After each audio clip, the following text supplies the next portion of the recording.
ছোট বাচ্চাদের মেনলি এই কয়েকটা খাবারে অ্যালার্জি হতে পারে বড় হলে। তার মধ্যে এগ, পিনাট বা বাদাম, গরুর দুধে, আর হচ্ছে গম জাতীয় খাবার অথবা মাছ, শেলফিশ কোনো কোনো জায়গায়, যে সমস্ত জায়গাতে খায় সেই সমস্ত জায়গাতে হতে পারে। এবার এইগুলোর অ্যালার্জি প্রিভেন্ট করার জন্য আর্লি ইন্ট্রোডাকশান দরকার, যত তাড়াতাড়ি সম্ভব।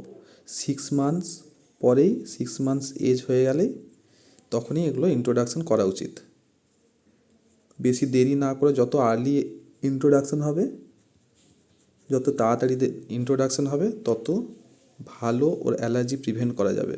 এবারে কীভাবে দিতে হবে, এই প্রত্যেকটা খাবার যেমন এগ, পিনাট, কাউজ মিল্ক, গম, মাছ, এগুলো প্রত্যেকটাকে হচ্ছে একদম স্ম্যাশ করে সেগুলোকে দিতে হবে। প্রথম দিন দিতে হবে 1 চামচের 4 ভাগের 1 ভাগ, দ্বিতীয় দিন দিতে হবে 1/2 চামচ, তার পরের দিন দিতে হবে 1 চামচ।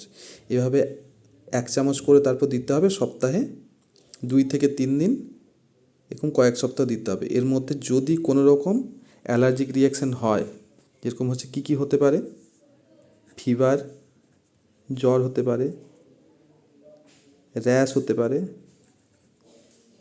অথবা কাশি হতে পারে। এগুলো যদি কোনো রকম কোনো কিছু হয়, তাহলে বাচ্চাকে সঙ্গে সঙ্গে ডক্টরের কাছে নিয়ে যেতে হবে, অথবা ওই খাবারটা স্টপ করতে হবে। এরপরে আর ওই খাবার দেওয়া যাবে না। এর মধ্যে বেশিরভাগ খাবারই যেমন হচ্ছে এগ, গরুর দুধ, গম, এই অ্যালার্জিগুলো পরে চলে যায়, কিন্তু বাদামের অ্যালার্জিটা, এটা হচ্ছে 5 বছরের পরেও থেকে যায়। এই অ্যালার্জিগুলো 5 বছর অবধি থাকতে পারে, তারপর হচ্ছে আস্তে আস্তে বেশিরভাগ ক্ষেত্রে কেটে যায়। কিন্তু বাদামের অ্যালার্জিটা লাইফ টাইম থেকে যায়। যার একবার বাদাম অথবা ফিশে অ্যালার্জি থাকে, সেগুলো সাধারণত, বিশেষ করে চিংড়ি মাছ, এই জাতীয় অ্যালার্জিগুলো লাইফ টাইম থেকে যায়। কিন্তু egg allergy, cows milk allergy, এগুলো হচ্ছে 5 বছরের পরে আস্তে আস্তে কমে যায়। তাই আমাদের যত তাড়াতাড়ি সম্ভব 6 মান্থসের আগে এই খাবারগুলো ইন্ট্রোডাকশান করতে হবে, যেভাবে বললাম।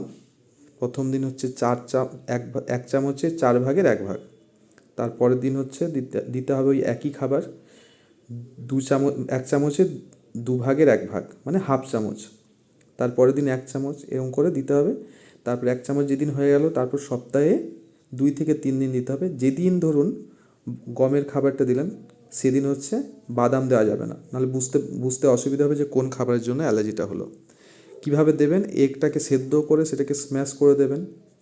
এটাকে পিনাট বাটার হিসেবে দিতে পারেন, অথবা বাদামটাকে গুঁড়ো করে পেস্ট করে বেটে দিতে পারেন। কিন্তু গরুর দুধের ক্ষেত্রে ডিরেক্ট দুধ দেওয়া উচিত নয়। এক্ষেত্রে হচ্ছে দই করে সেটাকে 1/2 চামচ করে দিলে, বা 1/4 চামচ, যেভাবে বললাম এইভাবে স্টেপ ওয়াইজ দিলে বেটার। গরুর দুধ ডিরেক্ট দেওয়া যাবে না।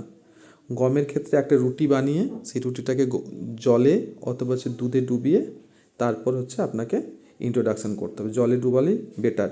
মাছের ক্ষেত্রে একই রকমভাবে মাছকে সেদ্ধ করে পুরো স্ম্যাশ করে তারপর দিতে হবে। শেলফিশ, যে সমস্ত রিজনে শেলফিশ খাওয়া হয়, একই রকমভাবে সেদ্ধ করে তারপর স্ম্যাশ করে দিতে হবে। এইভাবে যদি করা যায় ইন্ট্রোডাকশান খাবারের, তাহলে বড় হলে বাচ্চাদের অ্যালার্জির চান্সটা অনেকটাই কমে যেতে পারে। কিন্তু যদি এর মধ্যে কোনো বাচ্চার অ্যালার্জি দেখা যায়, তাহলে সেই খাবারটা প্রিভেন্ট করতে হবে বা দেওয়া যাবে না, স্টপ করতে হবে।